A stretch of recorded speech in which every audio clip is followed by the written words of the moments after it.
Good evening, ladies and gentlemen. You're watching NDTV. The CBI has issued a blue corner notice against Prajwal Revanna, the MP of Hassan and JDS leader, whose over 2,000 sexual abuse videos have dominated the political discourse in Karnataka for days now.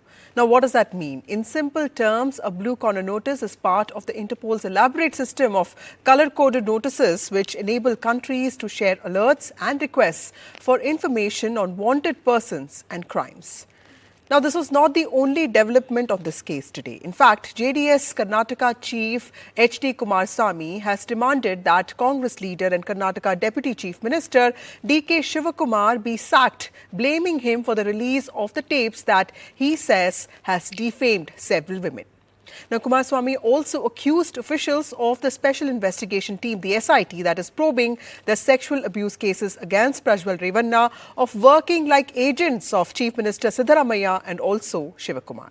The JDS leader demanded that the case should be handed over to the CBI to probe all aspects such as monetary transactions that allegedly took place over the release of these videos. Now, is an issue concerning crimes related to abuse and harassment of women fast turning into a political slugfest that may or may not have justice at the center of it? Ever since the case came to light, political people and also experts have called for these allegations, very serious in nature, to be probed with uncompromising rigor. But will the victims here get the attention they deserve? That's the question we are asking tonight. We'll have a panel of guests joining us. But first, let's listen to what Kumaraswamy said to my colleague Pratibha Raman. We have with us JDS President, Mr. Kumaraswamy. Sir, thank you so much for joining us. I know you're very tired, sir. Just two questions. What is your main demand with respect to the SITs? We are demanding the way in which this government running from last 15 days about the inquiry. All this going, it is misleading the people. Not only misleading, they wanted to restrict this inquiry for only smaller days to malign some leaders. That is the only, actually their intention is there. They doesn't want any actually proper investigation. They doesn't want. Unnecessarily, they are misusing the office. So do you think that this will affect the poll prospects as well as the alliance with the BJP? Affect the poll. Nothing will happen. All our candidates they will going to win. What about the alliance with the BJP? Alliance, let us see. We are for longer term. We have decided. Our alliance issue is not concerned to about this subject. This subject is different. Our alliance is different. You have leveled serious allegations against Mr. Rahul Gandhi as well. Yes, whatever he alleged against the Prajwal Revanna, he had some specific information with him. For that, actually, we are demanding SIT to give a summon to that Rahul Gandhi and take the information what he had. Sir, are you in touch with Prajwal Revanna? No, I am not touched. Sir, will he be cooperating with the investigation? When will he return? I don't know. That is not concerned to about me. That he has to actually, whatever is SIT they are inquiring, that is left to them. Finally, will you be meeting the governor, sir? No, we are going to meet. Thank you so much. That was Mr. Kumaraswamy talking about how this will not affect the poll prospects and not the alliance as well. With camera person Kumar, Pratibha Raman in Bengaluru for NDTV. Joining us now is Mohan Vishwa of the BJP, Lavanya Balal Jain of the Congress Party, and we also have R.K. Radhakrishnan, who's an senior associate editor with the Frontline. Thank you all of you for joining me on this broadcast. R.K., to you first. 14 seats of Karnataka have voted today, and now that Kumaraswamy is coming out and saying that he doesn't trust the SIT and that the CBI should be probing this, how much of an electoral impact do you think this matter has had on the 14 seats that voted today? And do you think people will be taking this seriously because Karnataka is done with polling now? Yeah, thank you for the opportunity, Vasudha. Yes, this is a serious issue across Karnataka, not just across Karnataka, across India. In fact, I think the nature and the kind of crime is what shocked people across India. I think that is the main thing. It is immaterial whether it happened during the JDS Congress regime or now. Obviously, the alliance with BJP, JDS alliance happened in September. The letter was written by a BJP functionary in December 2023. So everybody was aware of it. The Congress was aware of it. The BJP was aware of it. Everybody was aware of it. But I fail to understand how both these political parties, having been aware of the nature and the extent of this violence against women, how did they keep quiet for so long? And why did they not do anything when the Vokalinga bill was going to vote in the first place? Anyway, that's water under the bridge. Maybe we can discuss about it in an academic setting. But yes, this shock. I was in Hyderabad recently, and people there have been talking about this. Of course, it's major news across India. And unfortunately, the videos also have come out. I think that is the most, I would say, disheartening thing, because women who have moved on, women who have gotten married, women who have found other jobs to run away from this, sexual predator, suddenly their videos are up, and finally, at the end of the day, they try to move on, and that does not happen for them. Old wounds are being reopened, and there's a lot of trauma in that entire district. Finally, what we come to know from this entire episode is that the entire political class stood together, especially in that Mysore region, and largely in Karnataka, and ensured that somebody of this nature did not get treatment, but carried on with whatever he wanted to for such a long time. Right. So the political class stood together. That is something that all of us have also been suspecting. Mohan Vishwa, Congress, Kumaraswamy says, is not interested in providing justice, but working for the publicity of bringing down Prime Minister Narendra Modi. How do you see this? Because, Kumaraswamy is also saying that this entire conspiracy is due to DK Shivakumar, something that your party has also been saying. But what about the justice to, victims here? What about their safety? Something that even RK pointed out now. Is that not something that your party, an ally of the JDS, should be worried about? See, Vasudha, we are very clear, including the Prime Minister and Mr. Home Minister Amit Shah. He was also categorical, said the kind of heinous crime committed by Prajwal Revanna, whoever he may be our allied, or he somebody, in future, if somebody from our party, Congress party, or whatever, whichever is the party here, they should be punished to the core. That is what the PM has, he has categorically told. Even Amit Shah has also told that's the stand of BJP even now. Now, the second part, the one more heinous crime is this DK Shivakumar, who is a KPCC president and also DCM of Karnataka. He is an habitual offender. He has done this in the past also. In the case of Mr. Ramesh Jarkioli, if you remember, who was in our party. So he was the one who made CD, and he was the one who distributed across the state or across India for that matter in social media or WhatsApp groups. It's not my statement. The parents of the lady, who was the victim in that particular CD, they themselves have told that Mr. DK Shivakumar shifted the girl and their friends to Goa, and they were hiding over there, and from there they were releasing the CD. So he has this history in the past. Same thing he has repeated here. See, this is what we call it as a heinous politics.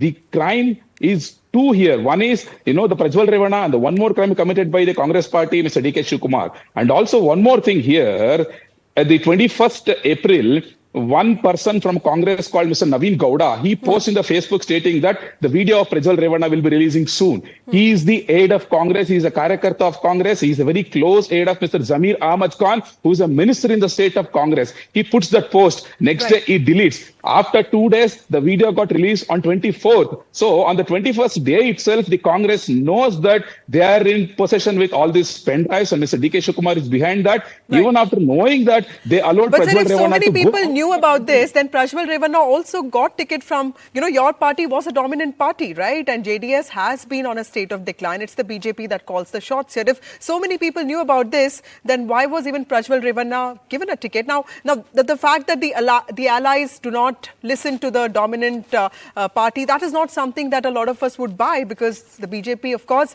has a lot of say in these matters. Let me take this question to Lavanya Balal Jain. Lavanya, there are a couple of interesting points that Kumaraswamy made today. He has sought to understand why BJP leader Devaraja Gowda was called twice by SIT unofficially, and why an official had asked Devaraja Gowda to strike off a certain paragraph that he says highlighted Shivakumar's alleged role in these videos. Now, Devaraja Gowda, like we all know, was among the first to get a copy of these videos. Now, there are so many twists and turns in this story, making it murkier, politicized, but your government, your party is in the government in the state.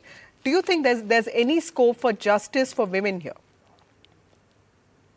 Good evening, Vasudha. At the core of this issue, the Congress party is committed towards the safety of the women and justice for these women. Having said that, let me remind everybody here, Kumarana had taken an injunction yesterday in the court against 80 media houses that he and his family should not be discussed in connection with these cases. But he goes hammer and tongs with lies every day.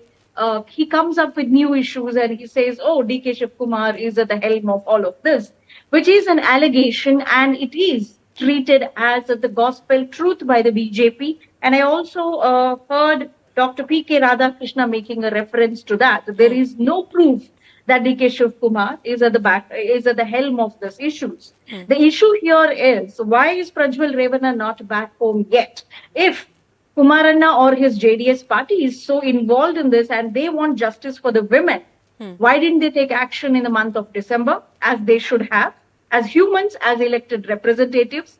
At this point of time, why is Prajwal Revanna not coming back home? Does he not talk to his family members, or does the JDS party have no say in his actions? Okay. Those are the two things that we need to check. And when Devaraje Gowda says, oh, I spoke to DK Shivakumar, let me remind everybody, DK Shivakumar is the deputy CM of the state, and irrespective of which party you belong to, if an elected representative or anybody calls him, he will answer the call. Right. If there was some kind of duplicity involved, or if he was intent on mischief, then DK Shivakumar would not have spoken to him over the phone call. Okay, let me take this question to Mohan Vishwa. Before I come to RK for the last word, sir, would you like to respond to that? And let me ask you a direct question. Are you satisfied with the alacrity, with which the investigation is going on? Because there are a couple of points here. The State Women Commission has sought an investigation into this, exploitation, harassment against those who distributed the pen drive. But, the latter part of it, something that you also pointed out, has been ignored. So would you tell me that you are okay with the way SIT is proceeding with this investigation? You're asking me, Dipti? Yes, Mohan? yes, Mohan Vishwa, yes. See, here also there is a president of the Congress. I will like to remind between 2013 and 2018, when there was a Congress government in the state where Siddaramaiah was the chief minister. Before becoming a chief minister, there was a Lokayukta in the state. The moment Siddaramaiah came to power, he took out Lokayukta's power. He started something called as ACB, and he gave clean chit to himself. I'm sorry, it has no relevance to the case, Vasudha. Okay. I think we should stick to the Lavanya, debate. I'll just come to you. Madam, Yes. Madam, hold on. Finish. He's digressing. I'll come to you. Hold on. No, hold on. See, this is how they operate. The moment they come to the power, they make their own investigation team, and they can give, they will control the team, and they'll give clean chit to themselves, and they'll make the verdict. Same thing. The same thing happened in the past. That's why we don't trust SIT here also. They made a team. And also, I want to remind Lavanya Balal, I think she would have not heard the audio tape yesterday released by Devaraje Gowda. In the audio tape, there is one more guy called Mr. Shivakumar Gowda who calls Devaraje Gowda and gives it to DK Shivakumar. When they discuss about the same thing, DK Shivakumar listens. Okay, Lavanya, would you like to respond to that quickly? I also need to go to RK. Yes, would you like to respond to that? Yes. See, the allegations by the BJP would like the world to believe that it is the truth and always the truth. There is no, the BJP believes whatever it sprouts, whatever it comes and says, that is the truth. If Siddaramaiah Gowda has spoken to DK Shivakumar saying, hey, there is some issue going on like this, I've heard the videotapes. And like I told you, DK Shivakumar is a deputy CM of the state, and no matter who calls him, he will speak. If Shivakumar Gowda clearly says that. Okay, let her finish. If he had any Congress has duplicity in his sent out. Okay, sir, let her finish. he would have asked for a secure line to be speaking about it. He would not have spoken to Siddaramaiah Gowda over a normal phone call. Okay, let me go to RK. RK, how do you see this? How do you see Kumaraswamy's own claims of being ignorant about the whereabouts of the MP? Because it seems like everybody else knew about this, and Prajwal Revanna is now believed to be in Germany. How do you see Kumaraswamy saying that he didn't even know what was happening, and that he wouldn't have given a ticket to Prajwal Revanna if this pen drive had come to his notice earlier? How much do we trust that? Everybody knows. Everybody knows where he has gone. He's not in Germany, obviously. He's in Dubai. That also everybody knows. The point is that it is very required that his diplomatic passport be revoked. And that is with the central government, number one. Number two, it is very easy if the Prime Minister, of course, Prime Minister has made it very clear that if such a thing has happened, Prajwal Revanna has to be taken to task. Let him put his words into action. Let him revoke the diplomatic passport. Let this man be stranded in a foreign country without a passport. Then it is extremely easy to actually, find him and bring him back, number one. Number two, the women involved, I think let us not, in all the politics, the women involved, maybe 400, maybe even more, they are too scared because the hold of the HD Devagowda family in the entire Mysore region is something that is scary. I have seen it. Everybody knows it by now, and that is scary. And nobody believes when you say that, another Okaliga, I am very, very sorry to use the caste word,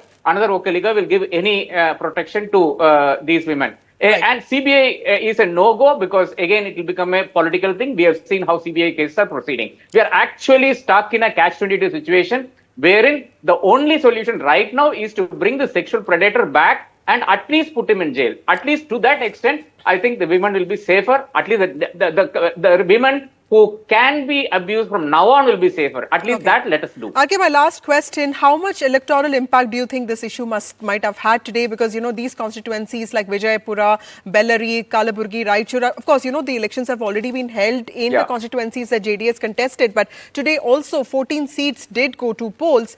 How much of this do you see impacting the prospects of the alliance? Do you see this benefiting the Congress party? Yeah, I think it will have a marginal alliance in North Karnataka, not because of the caste combination, but because women have already have moved away from the BJP towards Congress because of two things: the bus pass, the free bus pass that Congress had done, and of course the the money that comes to them on a monthly basis. I think these two have been critical issues, and they have. Congress Mohan Vishwa, do you think that? Would you agree with that? Do you see this impacting your electoral prospects in the polls that were held today?